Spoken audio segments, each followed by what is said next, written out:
अमरावती शहरात पहाटे वादळी वाऱ्यासह जोरदार पाऊस झाल्याने खासदार नवनीत राणा यांचे प्रचार कार्यालय जमीनदोस्त। अमरावती शहरातील काही भागातील वीज पुरवठा खंडित।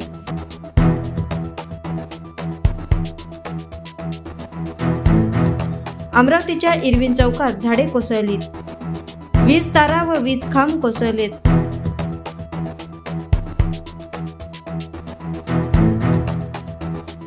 अमरावती शहरात अनेक ठिकाणी झाडे पडल्याने वाहतुकीचा खोळंबा। एएस न्यूज महाराष्ट्र करिता अमरावती येथून रुपालीसह अनिल साखरकर। महाजन डेकोरेशन संचालक हे पूर्ण मंडपाचं काम माझ्याकडेच होतं आणि नवनीत राणा यांच्या प्रचाराचं बूट टाकलेलं होतं।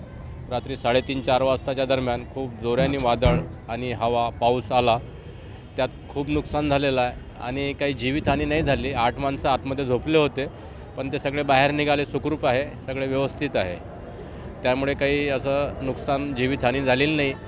पण बाकी मंडप डेकोरेशनचं खूप नुकसान झालं, लाईट फुटले, पंखे तुटले, कूलर साऊंड सिस्टीम तुटली, असं नुकसान झालेलं आहे। बाकी आता पाऊस होणं चालू आहे, साफसफाई चालू आहे आणि 2 दिवसात पूर्ण बांधून पुन्हा तयार करून देऊ आम्ही। सुनील भाऊ फोन आला, सुनील भाऊचा, त्यांचे मोठे भाऊ, त्यांचा फोन आला होता आणि रवी भाऊचा पण फोन आला होता, तर आम्ही येणार आहे ते इकडे।